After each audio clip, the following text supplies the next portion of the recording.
Hotels లో, లాడ్జిల్లో, అర్ధరాత్రి ఇళ్లల్లో, బెడ్రూమ్ లో కలుసుకునేదాన్ని ఫ్రెండ్షిప్ అనరు, ఇల్లీగల్ కనెక్షన్ అంటారు.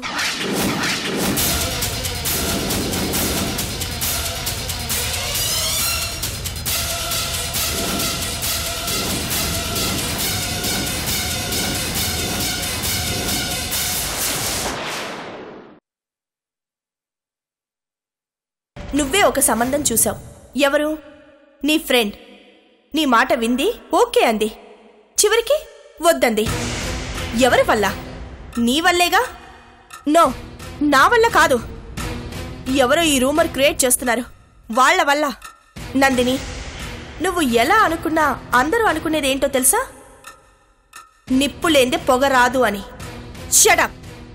నువ్వు కూడా రాంగ్గా మాట్లాడుతున్నావేంటి? చంపేస్తాను. నువ్వు నన్ను చంపలేవులే గాని అందరూ అనుకునేదే నేను చెప్తున్నాను. నువ్వు ఎలాంటి దానివో నాకు తెలుసు. ఎందుకంటే నేను మంచిదాన్ని కాబట్టి ఆటోమేటిక్గా నువ్వు మంచిదానివే. అంటే అంటే గింటే ఏం లేదు. మాట ఎలాగూ వచ్చింది. ఇప్పుడు నువ్వు ఇంటింటికి వెళ్ళి బొట్టు పెట్టి నేను మంచిదాన్ని అని చెప్పలేవు కదా. అయితే ఇప్పుడు నువ్వు చేయాల్సిందేంటంటే రుద్ర లైఫ్ సెటిల్ చేయడం. మంచో చెడో నీ వల్ల అతను నష్టపోయాడు కాబట్టి తను పోగొట్టుకున్న జీవితాన్ని నువ్వే తెచ్చివ్వాలి. ఎలాగో అలా. అదే నేనేం చేయాలి అది మాత్రం నేను చెప్పలేను. నువ్వే ఆలోచించు. నువ్వేం చేసినా అది కరెక్ట్ అవుతుంది. నా కోఆపరేషన్ నీకుంటుంది.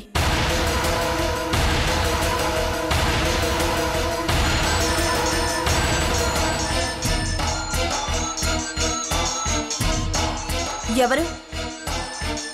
నా ఫ్రెండ్ శ్వేత. కాదు, వేరే. ఈ టైంలో చేసిందంటే ఒక రకంగా దీని గురించే. మాట్లాడు.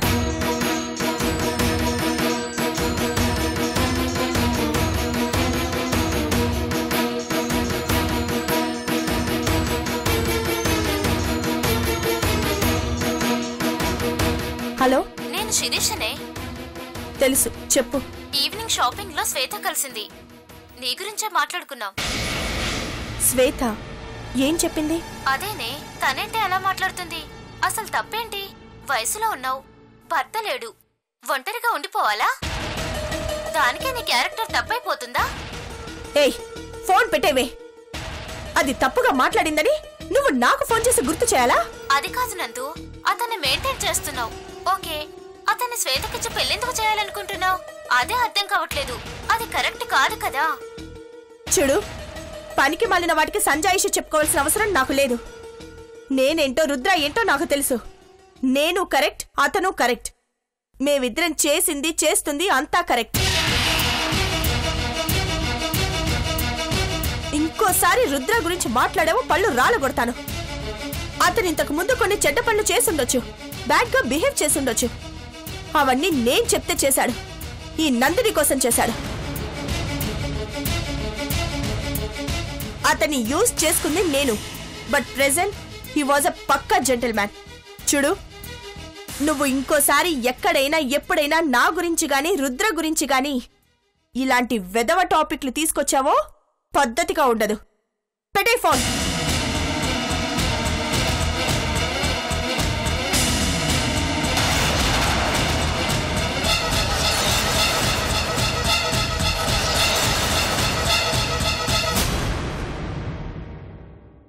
ఏంటి, ఇంకా పడుకోలేదా?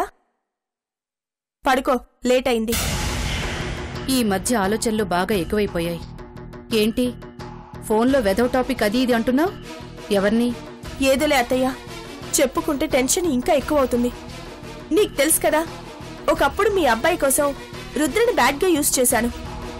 బేసిక్గా తను బ్యాడ్ గై కాదు కదా. అవును, వాడు బ్యాడ్ గై కాదు, నువ్వు బ్యాడ్ గల్వి కాదు. నీ చుట్టూ ఉన్న వాళ్ళంతా బ్యాడే. నిజమే అత్తయ్య, నా సర్కిల్ బ్యాడ్, నేను కరెక్ట్. అవును, నీ సర్కిల్ బ్యాడ్, అందులో నేను కూడా ఉన్నాననుకుంటాను. చిచి, నిన్నెందుకంటానత్తయ్య? నా ఫ్రెండ్స్ గురించి. అయినా ఇదే నీతో వచ్చిన చిక్కు. ఏదైనా చెప్దామంటే అపార్థం చేసుకుంటావు. ఏది షేర్ చేసుకుందామన్నా ఇదే భయం. నాలాగా ఆలోచించావు, నీలాగా ఆలోచిస్తావు. అందుకే నాకు మంచి అనిపించేది నీకు చెడవుతుంది, నాకు చెడు అనిపించేది నీకు మంచి అనిపిస్తుంది. సింక్ అవ్వడం లేదు. సింక్ అవ్వదు. నీకు నాకు సింక్ అవ్వదు. అయ్యే అవకాశం నాకు కనిపించటం లేదు. ఎందుకు? అర్థమవుతోంది కదా. పడుకో, లేట్ అయింది. ఏం చేయాలో అర్థం కావడం లేదు. ఏ విషయం? రుద్ర గురించి అత్తయ్య. నువ్వెళ్ళు.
అమ్మా జానకి. అత్తయ్య, నిద్రపోతున్నారా? డిస్టర్బ్ చేశానా? సారీ. జానకి, నువ్వు నాకు సారీ చెప్పడం ఏంటమ్మా? ఈ ఇల్లు నీది, ఈ అత్తయ్య నీది, మా జీవితమే నువ్వు. నువ్వెప్పుడైనా ఫోన్ చేసే అధికారం, హక్కు నీకు మాత్రమే ఉన్నాయి. ఎందుకంటే జానకి జానకే. ఏంటి జానకి జానకి కాకుండా ఇంకేమవుతుంది? అంత సపరేట్ గా స్పెషల్ గా చెప్తున్నారేంటి? ఆ ఊరికే అలా అనాలనిపించింది. అంటే ఊరికేనా? నిజంగా కాదా? అయ్యో నిజంగానే తల్లి, నువ్వు నువ్వే. జానకి ఎప్పుడూ నిజంగా జానకే. సరేనా? చెప్పమ్మా, ఏంటి ఈ టైంలో ఫోన్ చేశావు? అసలు ఆ పెళ్లి కొడుకు ఎవరు? ఎవరమ్మా? నాకు తెలీదనుకుంటున్నారా? నువ్వు మా అమ్మ అందరూ కలిసి ఈ పెళ్లి చేస్తున్నారంటగా. ఎందుకు అలాంటి వాడిని తీసుకొచ్చి అమ్మాయి గొంతు కోస్తారు?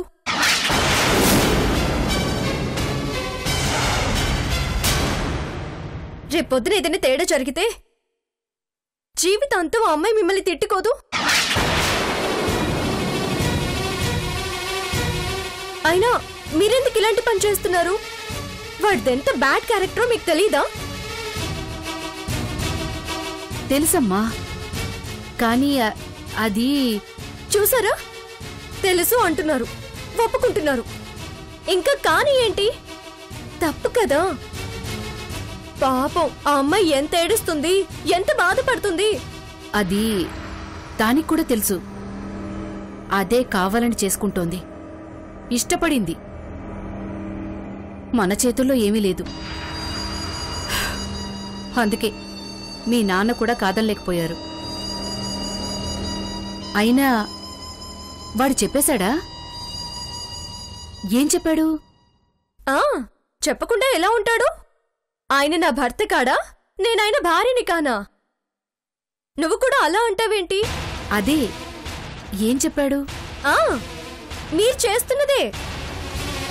పాపం తను తెలిసి తెలిసి ఎందుకు చేసుకుంటుందో నాకు అర్థం కావడం లేదు అని చాలా బాధపడుతున్నాడు. ఇంతకీ ఆ అమ్మాయి ఎవరు? అదే అత్తయ్య, ఆ అమ్మాయి ఎవరు, ఏం పేరు అని. అయితే వాడు చెప్పలేదా? చుట్టాలమ్మాయి అంటాడు. ఎవరు అంటే చెప్పడు. నీకొకటి తెలుసా అత్తయ్య? ఆ అమ్మాయికి పెళ్లి అని తెలిసినప్పటి నుంచి మీ అబ్బాయి నన్ను దూరం పెడుతున్నాడు.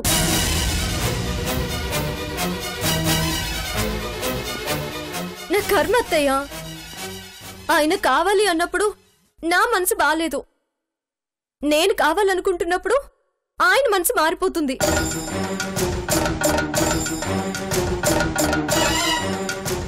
ఏదో ఉందత్తయ్య మా ఇద్దరి మధ్య దిష్టి. అది దెయ్యం పెట్టిందో లేక ఆ దేవుడు పెట్టాడో నాకు అస్సలు అర్థం కావడం లేదు. అదేంటమ్మా? అంటే వాడు నీతో సరిగ్గా ఉండటం లేదా? ఉంటాడు. మీకు తెలుసు కదా నేనంటే ప్రాణం, పిచ్చి. కానీ ఈ పెళ్లి టాపిక్ రాగానే మనిషి మారిపోతున్నాడు. అత్తయ్య, నువ్వు నన్ను తిట్టినా కొట్టినా నిజం చెప్తున్నాను. నిన్నటి వరకు నందిని ఆలోచనలు నన్ను వెంటాడేవి. నందిని వదిలేసిన వస్తువు మీద నేను అధికారం చెలాయిస్తున్నానేమో అన్న ఫీలింగ్తో విజయ్ని దగ్గరకు కూడా రానివ్వలేదు అత్తయ్య. కానీ అత్తయ్య, నన్ను నేను మార్చుకొని మనసు మార్చుకొని మానసికంగా సిద్ధమయ్యాను.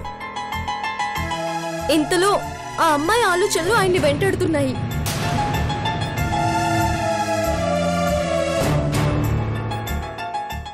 దాంతో నన్ను అవాయిడ్ చేస్తున్నాడు. నాతో సరిగా మాట్లాడడం కూడా లేదత్తయ్య. నాకేడుపు వస్తుంది. చెప్పత్తయ్య, ఎవరా అమ్మాయి? నువ్వు, మా అమ్మ, నాన్న, ఇంతమంది ఈ పెళ్లిలో ఇన్వాల్వ్ అవ్వాల్సిన అవసరం ఏముంది?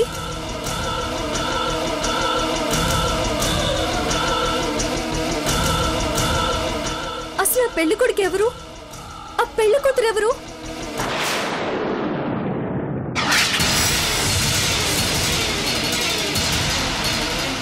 అత్తయ్య, అత్తయ్య వినపడుతుందా? హలో హలో అత్తయ్య,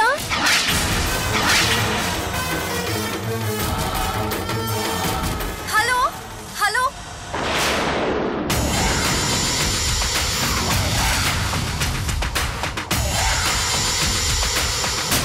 అత్తయ్య,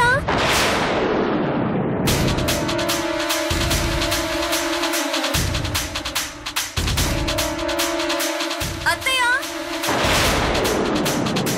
అత్తయ్య మాట్లాడవేంటి?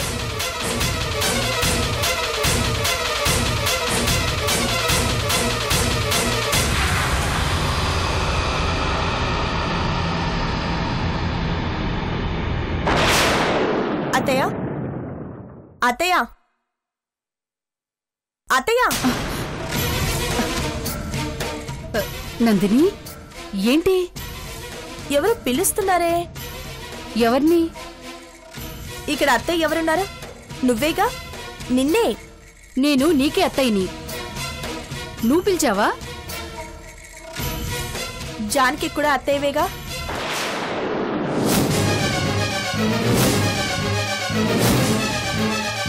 అంటే ఏంటి నువ్వనేది? ఇప్పుడు జానకి పిలిచిందా? జానకి గొంతులాగే ఉందత్తయ్య. అత్తయ్య మాట్లాడవేంటి? నిన్నే వినిపిస్తుందా? మాట్లాడు. అది జానకి గొంతే. అవునా? నాకు వినిపించలేదే. మరి నాకు వినిపించిందే. భ్రమై ఉంటుంది. అదే ఆలోచనలో ఉండుంటావు, అందుకే నీకు అలా వినిపించుంటుంది. నేనేమో ఆలోచనలో లేనే. అంతేలే, నువ్వెందుకు ఆలోచిస్తావు? కానీ పోయిన వాళ్ళ ఆత్మలకి మాత్రం బ్రతికున్న వాళ్ళ ఆలోచనలుంటాయట. నువ్వు వాళ్ళ గురించి ఆలోచించట్లేదన్న కోపమేమో అవి నీ గురించి ఆలోచిస్తూ ఉంటాయి. అందుకే వాటి ఆత్మఘోష నీకలా వినిపిస్తుంది. అంటే పోయిన వాళ్ళ గురించి ఆలోచిస్తూ కూర్చోవాలా? వాళ్ళ మీద ప్రేమ మనసులో ఉంటే చాలదా? రోజు వాళ్ళ గురించి ఆలోచిస్తుంటే ప్రేమ ఉన్నట్టు కాదు, ఆలోచించకపోతే ప్రేమ లేనట్టు కాదు.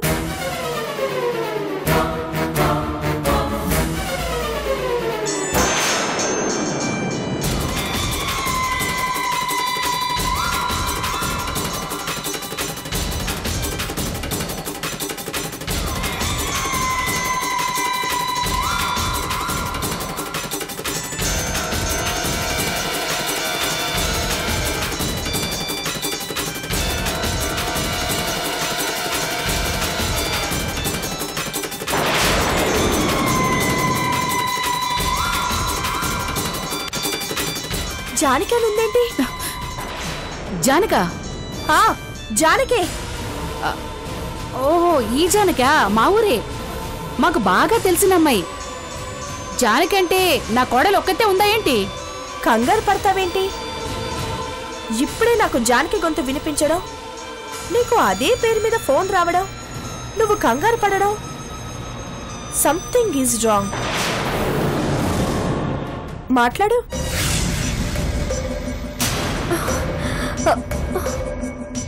నీ ఉద్దేశం ఏంటే? చనిపోయిన జానకి నాతో ఫోన్లో మాట్లాడుతుందనా? అంటే ఆత్మల కోసం ఫోన్ లైన్ వేశారు, ఆత్మలు కూడా ఫోన్లో సిమ్ కార్డు వేసుకుని మాట్లాడుతున్నాయనా? కంగారు పడతావేంటత్తయ్యా? ఏదో తన గొంతు వినిపించింది, తన పేరుతో ఫోన్ వచ్చిందని అడిగాను. సరే, దాని నెంబర్ నీకు తెలుసు కదా? చూడు, జానకి నెంబరా ఇది? జానకి నెంబర్ కాకపోవచ్చు, కానీ పేరు జానకిదే కదా. అమ్మా తల్లి, ప్రపంచంలో ఒకే జానకి ఉండదు, ఇది వేరే నెంబరు. ఏదో భ్రమలో అడిగానే అనుకో. ఎందుకంత కోపంగా మాట్లాడుతున్నావు?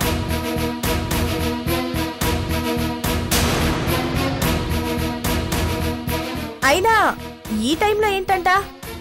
టైం 12 దాటింది. దానికే వచ్చిందో నాకేం తెలుసు? ఏ, నీకు చేయడం లేదు ఊళ్ళో వాళ్ళందరూ టైము కాని టైంలో? నాకెందుకు చేయకూడదు? పైగా ఆడపిల్ల, ఊర్లో పిల్ల, తెలిసిన పిల్ల. సరే పాపం, ఏం కష్టం వచ్చిందో ఏంటో మాట్లాడు. నేను మాట్లాడతానులే, నాకు తెలుసు. నువ్వెళ్ళా. ఏ, నా ముందు మాట్లాడకూడదా? నిన్ను ఛ!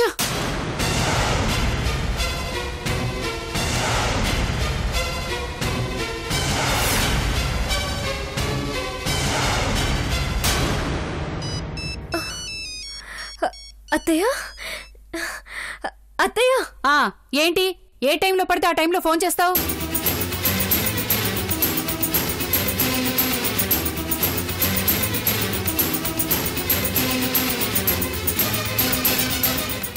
తెలుసు నాకు. మీ బాధనని వినటానికి కూర్చున్నానా ఇక్కడ? పెళ్ళయింది, కాపురానికి వెళ్లారు. మీకు మధ్య ఏమైనా ఉంటే మీరు చూసుకోవాలి. ప్రతిదానికి నాకు ఫోన్ చేస్తేలా?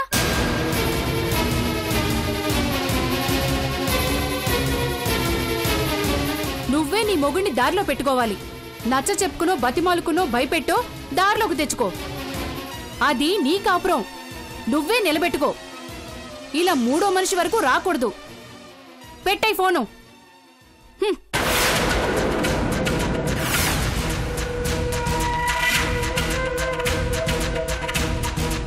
ఏమైంది అత్తయ్యకి? కొత్తగా వింతగా మాట్లాడుతుందేంటి?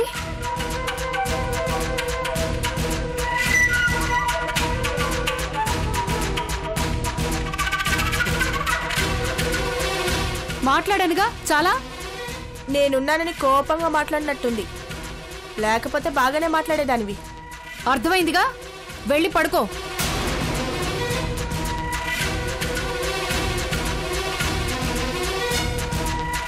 జానకి గొంతే అత్తయ్య, నాకు బాగా గుర్తు. ఆ గొంతు నేనెలా మర్చిపోతాను? అది నన్ను వెంటాడిన గొంతు, నేను వేటాడిన గొంతు జానకిదే. ఆ గొంతు ఖచ్చితంగా జానకిదే. జానకిదే.